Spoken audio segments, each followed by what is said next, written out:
ಬೆಳ್ಳುಳ್ಳಿ ಕಬಾಬ್, 4 ಬೆಳ್ಳುಳ್ಳಿ ಎಸ್ಲು, ಸ್ವಲ್ಪ ಶುಂಠಿ, ಒಂದು 3 ಚಕ್ಕೆ, ಒಂದು 6 ಲವಂಗ, ಒಂದು 12 ಹಸಿಮೆಣಸಿನ್ಕಾಯಿ, ಕರಿಬೇವು ರುಬ್ಬಿ ಕೊಡುತ್ತಪ್ಪ ರಾಜ. ನೋಡಿ, ಈಗ 3 ಸ್ಪೂನು ಜೋಳದ ಹಿಟ್ಟು, 1 ಸ್ಪೂನ್ ಮೈದಾ, 1 ಸ್ಪೂನ್ ಅಕ್ಕಿ ಹಿಟ್ಟು, 1 ಸ್ಪೂನ್ ಕಡಲೆ ಹಿಟ್ಟು, ಸ್ವಲ್ಪ ಅರಿಶಿನ, ರುಚಿಗೆ ತಕ್ಕಷ್ಟು ಉಪ್ಪು, ಕಸ್ತೂರಿ ಮೇಥಿ, ಆಯಿಲ್.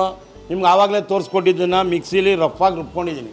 ಒಂದು ಅರ್ಧ ಕಪ್ಪಷ್ಟು ಮೊಸರು, ಯಾವುದೇ ಕಾರಣಕ್ಕೂ ನೀರು ಹಾಕಬಾರ್ದು. ಒಂದು ಮೊಟ್ಟೆ ಇದಕ್ಕೆ ಈಗ ಆ್ಯಡ್ ಮಾಡ್ತೀನಿ. 1.5 kg ಚಿಕನ್. ಈಗ ಇದೆಲ್ಲ ಹೆಲ್ತಿ ಕಾನ್ಷಿಯಸ್ಸು. ಚೆನ್ನಾಗಿ ನೆಂದಿದೆ, ನೀಟಾಗಿ ಎಳೆ ಕಾವಲಿಡಿ, ಚೆಂದ ಮಾಡಿಸಿ, ಚೆಂದ ತಿನ್ನಿಸಿ. ನೋಡಿ, ರಸ್ಕ್ ಥರ ಆಗ್ತಾಯಿದೆ. ಒನ್ ಮೋರ್ ಅನ್ಬೇಕು ನೀವು. ಆ ಬೆಳ್ಳುಳ್ಳಿ ಸ್ಮೆಲ್ಲು, ಆಹಾ, ಒಂದು ಸಲ ಹಂಗೆ ಕರಿಬೇವು. ನೋಡಿ, ಚಟಾಪಟ ಯಾವ್ದು ಕಲರ್ ಇದೆಯಾ, ಏನಿದೆ ನೋಡಿ. ಜ್ಯೂಸಿ ನೋಡಿ ಹೆಂಗೆ ಬೆಂದಿದೆ ನೋಡಿ. ಹೂವು ಇದ್ದಾಗಿದೆ. ಆಹಾ ಎಕ್ಸ್ಟ್ರಾರ್ಡಿನರಿ.